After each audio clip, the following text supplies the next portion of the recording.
Yo, c'est Yamired. À ce jour, il existe 4 films Yu-Gi-Oh, mais saviez-vous qu'aucun ne se déroule véritablement dans la même timeline? Mais du coup, Instagrammeur Yu-Gi-Oh et YouTubeur Yu-Gi-Oh font-ils partie de la même timeline? Eh ben si toi, French Yu-Gi-Oh, tu as pu venir dans cette vidéo, j'imagine que oui. Cependant, la timeline Yu-Gi-Oh n'est pas forcément un sujet évident pour tout le monde. D'autant plus lorsque l'on revoit d'anciens personnages réapparaître dans Arc 5. C'est pourquoi, avec l'ami Instagrammeur ici présent, nous allons tenter d'éclaircir un peu tout ça.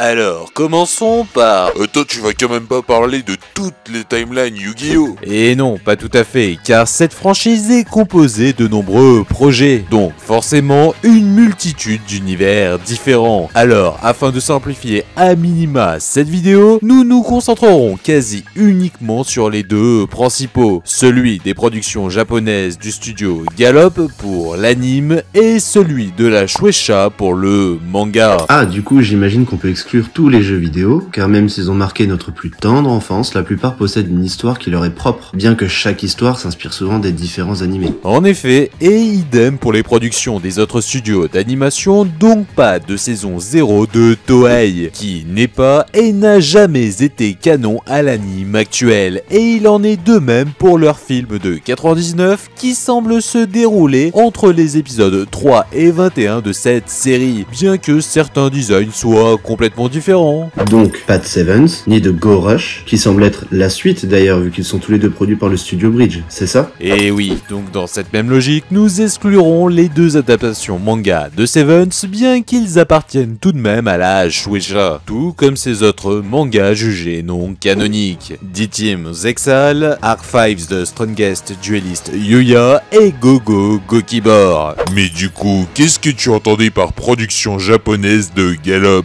Alors, eh bien, par exemple, la série Capsule Monsters est jugée non canon, car c'est une production américaine. Et oui, la série Capsule Monsters a été réalisée dans le seul but de cibler un public américain. Mais bon, les plus récalcitrants pourront tout de même s'amuser à la placer en plein milieu de la dernière saison de Duel Monster, juste après l'épisode 198. Mais ce que, bien évidemment, nous ne choisirons donc de ne pas faire. Et même histoire pour le film de 2004, La Pyramide de Lumière, située supposément juste après la saison 3, en plus de contenir quelques contradictions avec la série animée. Ok, mais avec tout ça en moins, il va plus rester grand chose. Eh bien, détrompe-toi, dans un premier temps, nous aborderons la timeline au plus proche de ce qui est officiel à ce jour, et dans un second temps, je vous proposerai une théorie complètement personnelle autour de ce sujet. Bon, et bien maintenant que tout a été bien mis au clair, nous allons pouvoir commencer avec la timeline Gallop. En premier lieu, il y aura les 5 saisons de Duel Monsters s'étalant sur 2 ans, avec son énorme lot d'épisodes filler, car forcément, lors de la diffusion, le manga n'était pas totalement terminé. D'où certaines différences qui ont conduit à suivre une voie différente que celle de la timeline Shueisha, comme le monde virtuel en plan Battle City, la saison de l'Oricalc ou encore le tournoi ultime, mais pour plus de détails, je vous renvoie à ma vidéo sur les différences entre anime et manga. Une dizaine d'années après, viendra GX où une version un peu plus adulte de Yugi apparaîtra dès le début. On y suivra Jaden pendant ses 3 années d'études à la Duel Academy, étalées sur 4 saisons. Par ailleurs, de nombreux personnages de Duel Monsters font aussi leur grand retour, comme Kaiba qui est tout de même à l'origine des Duel Academy, sans oublier Pegasus, en passant par les frères Paradox, ou encore le légendaire grand-père de Yugi au sein même de Domino City qui est, rappelons-le, la ville principale de Duel Monsters. Monsters. D'ailleurs, concernant cette dernière, nous la retrouverons bien différente de nombreuses années après, même si nous n'avons aucune donnée temporelle très précise. Suite aux événements du Zero Reverse, adieu Domino City et bonjour Satellite et Neo Domino City. C'est donc 17 ans après ce léger petit drame que débutera la série 5Ds et ses 5 saisons. Sinon, au sujet de la dette manquante, dans cet arc nous retrouverons Trudge, un personnage déjà aperçu dans un flashback du 3e épisode de Duel Monster où il devait avoir à peu près 18 ans. Ah, et vu que tout se déroule au minimum 32 ans après, mais qu'il ne semble pas non plus dépasser les 60 ans, je pense qu'il pourrait s'écouler grand max 10 ans avant le Zero Reverse. Cependant, hormis ce vieux personnage et la Kaiba Corporation, il n'y aura que très peu de références au passé. Même le Kaiba Dome ou encore la citation des champions de GX par Blitz ne sont que des ajouts lors du doublage. Et la Duel Academy n'a d'identique que son nom par rapport à celle que nous connaissons. Si bien que quelques-uns ont tout de même commencé à se demander si cette série était bien canon aux précédentes. Et c'est donc avec Réunis au-delà du temps que nous aurons une confirmation officielle. Le film réunissant les héros des 3 générations se déroule à plusieurs périodes différentes, car Paradox, non pas cela, voyage à travers le temps. Ainsi, sa première apparition face à Yusei devrait possiblement se situer entre les épisodes 83 et 93. Pour l'arrivée de Paradox chez Jaden, ce serait après la fin de GX, et sa visite chez Yugi se déroulerait juste après la saison 3. Bon, maintenant passons à la série qui a introduit les monstres Xyz, qui eux représentent une autre dimension. C'est d'ailleurs pourquoi ils n'ont pas de niveau mais un rang. Zexal et Zexal 2, suivant cette même logique, il faudra non pas placer ces séries dans le temps, mais plutôt dans une dimension complètement différente de ses prédécesseurs. Et ce, même si des statues de monstres emblématiques de Duel Monsters et GX sont présents dans l'épisode 15. Car il faut garder en tête qu'il ne s'agit là que de petits clins d'œil pour faire plaisir aux fans de la première heure et rien de plus. D'ailleurs, quand on analyse bien la série, au vu des nombreux personnages faisant écho à ceux de Duel Monsters, on s'imagine assez facilement que le studio a tenté de faire un petit reboot de la franchise. Ça c'est peut-être parce que Kazuki Takahashi, l'auteur de Yu-Gi-Oh, souhaitait que 5Ds soit la toute dernière série. En effet, mais bon, cela ne l'a pas non plus empêché de designer quelques monstres de cet animé. Et parce qu'au final il y a eu bien d'autres séries, poursuivons sans attendre avec Arc 5, et là, c'est le chaos total. Car on y voit réapparaître des personnages de GX, 5Ds ou 5DS, si vous préférez, et même de Zexal. Cependant, on nous explique également que la Duel Academy GX et Neo Domino City se trouvent dans des dimensions différentes. Ce qui, si vous avez bien suivi, est impossible car les deux se trouvent normalement dans une seule et même dimension. Bien sûr, attention, spoiler. Nous apprendrons à la fin que ce sont tout simplement 3 nouvelles dimensions qui ont été créées artificiellement plusieurs années auparavant. Donc étant donné que nous n'avons pas plus de données dessus comme pour Zexal, il faut considérer qu'il s'agit là aussi d'une toute autre dimension, totalement différente elle aussi. Vous aimez les Marvel? Ça ne vous fait pas penser à un certain Spider-Man ni à un certain multivers?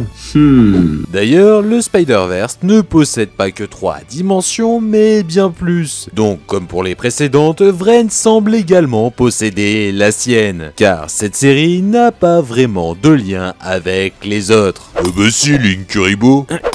Bon, passons à la timeline du manga. Du premier au 31e tome de Kana, tout se déroule normalement. Ensuite, alors que l'anime se dirige vers la saga de l'Oricalque, le manga continuera plutôt au travers du spin-off de 5 tomes Yu-Gi-Oh! R, dont l'histoire est liée à la mort ultérieure de Pegasus qui n'aura par ailleurs jamais lieu dans l'animé. Puis l'histoire reprendra jusqu'au tome final, le numéro 38. Et tout ça sur une durée approximative de 2 ans. 6 mois plus tard, débuteront les 2 chapitres de Transcend Games qui introduiront le film venant juste après Dark Side of Dimension. Attends, du coup, on a un animé qui n'est pas canon à l'animé, mais au manga papier? Oui, c'est un peu tordu. D'ailleurs, en parlant de trucs tordus, à partir de là, la plupart des mangas n'est plus l'élément de base. En fait, ils sont inspirés des différents animés, bien que l'histoire soit complètement différente. Cependant, ça n'empêche pas la suite de cette timeline d'être très similaire à celle de l'animé. Une dizaine d'années après viendront les mangas GX. D'ailleurs, petit fun fact, c'est ma spécialité, dans Yu-Gi-Oh! R, Kaiba réalise qu'il doit créer une école pour former les duellistes de demain, et dans GX, Aster nous confirme que c'est bien Kaiba qui en est à l'origine. De plus, il y a de nombreuses autres références à Duel Monsters, comme l'enregistrement du royaume des duellistes et de Battle Cities, ou encore une intrigue en rapport avec le célèbre village sacrifié de Kulelna. Maintenant, poursuivons avec 5Ds, qui, suivant la même logique, se déroulera forcément dans le futur de cette timeline. En revanche, niveau données temporelles, nous n'aurons pas grand chose d'autre que 2000XX, confirmant simplement que nous restons dans un futur proche. Cependant, comme pour l'anime, Trudge est également présent. Alors, ayant été l'adversaire du pharaon dans le tout premier chapitre de Duel Monster, par respect pour son âge, il y a tout de même de grandes chances que l'écart avec GX n'excède pas là aussi les 27 ans. Bon, ok, mais du coup, pourquoi il y a cette référence au film réuni au-delà du temps en fin de manga? Et étant donné que cette image illustre simplement un propos, il faut, comme pour les statues de Zexal, voir là une petite référence uniquement destinée aux fans. Voilà donc une magnifique transition pour avoir des Exals qui, contrairement aux autres mangas spin-off, se verra cette fois-ci débuter avant l'animé en question, expliquant pourquoi au début les deux histoires sont très similaires. D'ailleurs, Zexal n'a pour ainsi dire aucune référence avec les arcs précédents. Cependant, plusieurs numbers,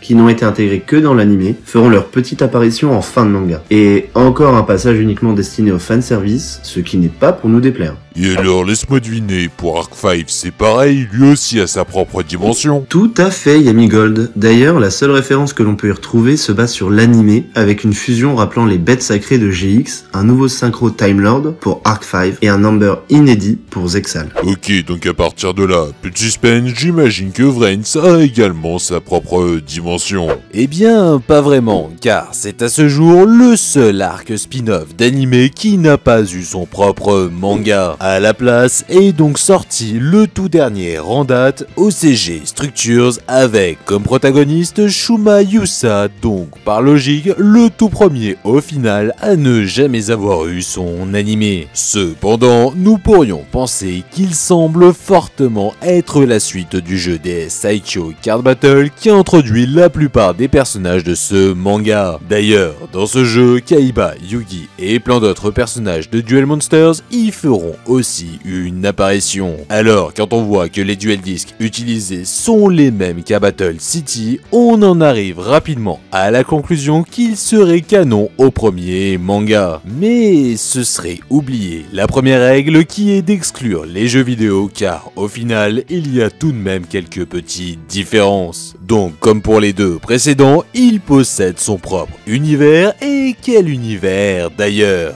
Car les références faites aux autres comme les chevaliers de Hanoi de Vrains, le puzzle du Millennium et la tablette de Duel Monsters, mais également les nombreux événements comme Jump Festa ou les extensions du TCG, ils se rapprochent énormément du nôtre. À la seule différence que chez nous, les duel disques ne marchent pas vraiment. Et bien sûr, on ne croise aucun monstre de duel, sauf peut-être lors des cosplays. Bon bah voilà, cette vidéo est désormais terminée, abonnez-vous, pouce bleu. Non mais attends, il reste encore ma théorie là. C'est vrai, j'avais espoir que t'avais oublié. Bon oui, pour beaucoup, cela sera sans doute énormément tiré par les cheveux car il s'agit là d'une théorie ultime visant à unifier la plupart des timelines de l'anime que je bricole depuis quelques années. Ce qu'il faut savoir, c'est qu'à l'origine, le futur de l'anime post-5Ds était destiné à finir très mal, mais heureusement le voyage temporel existe. Tout se base sur le film Réuni au-delà du temps et son antagoniste Paradox qui est à l'origine de nombreux paradoxes temporels. Pour résumer, lorsqu'un voyage dans le temps se produit, chaque action pourrait possiblement changer le cours de l'avenir, mais également créer de nombreux paradoxes. Par exemple, si notre antagoniste au nom très original que je ne veux pas répéter une fois de plus, remonte le temps et élimine Pegasus, eh bien, il n'aurait plus de raison de remonter le temps pour en finir avec Pegasus et donc ce dernier resterait au final en vie. Mais du coup, il lui faudrait quand même remonter le temps. Bref, un vrai casse-tête. Pour corriger ce défaut, il est admis qu'à chaque modification temporelle, même mineure, il est possible qu'une nouvelle branche de timeline se crée. C'est pourquoi, si l'on suit cette logique, chaque saut temporel que notre antagoniste fera créera de nouvelles dimensions avec des avenirs bien différents. Ainsi, la première naîtra sous l'époque de 5Ds, la seconde après GX, la troisième pendant l'ère de Duel Monsters où Pegasus se fait tuer et la dernière 30 minutes avant. Pour la première, c'est ici que Yusei retournera après réuni au-delà du temps, alors s'ensuivra la fin normale de l'anime 5Ds sans aucun futur apocalyptique. Pour la seconde, c'est celle du retour de Jaden avec une continuité qui ne changera pas vraiment de ce que l'on a pu voir avec GX. Cependant, on peut imaginer qu'après en avoir appris un peu plus sur le futur, il fera tout pour que les synchros n'arrivent pas et donc pas de 5Ds ici. La troisième, elle est un peu plus triste car si l'on suit la logique de l'animé, Pegasus meurt et emporte le jeu de cartes avec lui. Pour la quatrième, c'est tout autre car c'est désormais ici que Yugi continuera son aventure et rencontrera plus tard un Jaden qui ne l'avait jamais vu auparavant afin de lui remettre un certain Kuribo. Cependant, comme l'autre Jaden, on peut s'imaginer que Yugi et Pegasus feront tout pour que les synchros trop dangereux n'arrivent pas en développant une technologie Solid Vision quelque peu différente, laissant les X6 prendre la place des synchros. C'est donc ainsi qu'arriveront les événements de Zexal, ce qui pourrait expliquer que cette série ne comporte aucun monstre synchro et des statues à l'effigie seulement des monstres de Duel Monsters et GX. Cependant, à la fin de cette série, Yuma réécrira sa dimension en faisant fusionner le monde Barian et Astral, ramenant de nouveaux problèmes. À ce stade, on pourrait s'imaginer que les problèmes se répercutent au travers des différentes dimensions, alors pour corriger cela, les habitants de la troisième branche sans Pegasus feront refusionner les 4 timelines. C'est ainsi que sera créée la dimension d'origine Dark 5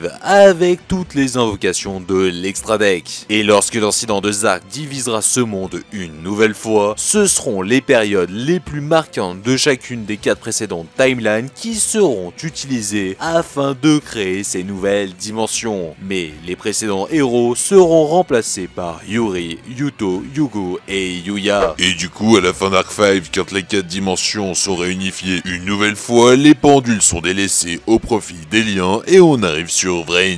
Alors, c'est possible, mais pour cette série, je lui vois également une autre origine. Bon, bah c'est toujours pas fini. Dark Side of Dimension commence en introduisant une multitude de dimensions, ce qui pourrait sans doute représenter le multivers Yu-Gi-Oh! C'est donc en s'appuyant dessus que Kaiba tente à tout prix de prendre sa revanche contre Atem disparu précédemment, quitte à voyager au travers d'autres dimensions, et ce malgré les avertissements de Serra. Pour y parvenir, dans Transcend Game, il développera la technologie Neuron. Comme l'applique Konami? Tout à fait, mais lui s'en servira afin de créer le monde virtuel où peuvent se retrouver tous les duellistes nommés Duel Link. Comme l'applique Konami? Et oui, d'ailleurs c'est assez drôle, mais dans ce jeu, il est également possible de voyager entre les différents mondes. C'est donc en se servant de toute la puissance de cette technologie que Kaiba nous offrira cette magnifique scène post-générique. Cependant, je ne sais pas vous, mais le Duel Link de Seto me rappelle pas mal le Link Vrains.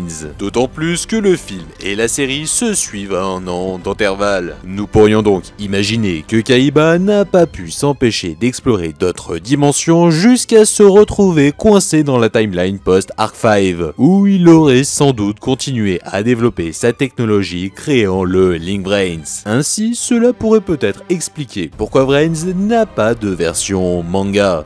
Et voilà, cette vidéo est désormais terminée. Cela faisait maintenant un moment que je souhaitais absolument traiter de ce gros sujet. J'espère donc que cela vous aura plu. N'hésitez pas à me le faire savoir en commentaire. Et idem si à votre tour vous avez des avis ou également d'autres théories sur la timeline Yu-Gi-Oh! Je serai curieux de lire tout ça. Aussi, un grand merci à French Yu-Gi-Oh! Pour sa grosse participation. Il est bon de noter que c'est la première fois qu'il prête sa voix pour une vidéo YouTube. Car pour ceux qui ne le connaissent pas, c'est avant tout un Instagrammeur qui nous publie très régulièrement de nombreuses œuvres d'art autour de l'univers Yu-Gi-Oh! Et également énormément de fun facts sur ce même sujet. Je vous laisserai donc admirer tout ça avec les liens en commentaire. Maintenant, pour ceux qui souhaitent regarder une vidéo qui parle de l'histoire d'Aster Phoenix au travers de toutes ces timelines, ça se passe ici. Et pour connaître l'histoire du TCG Yu-Gi-Oh! De Bandai à Konami aujourd'hui, c'est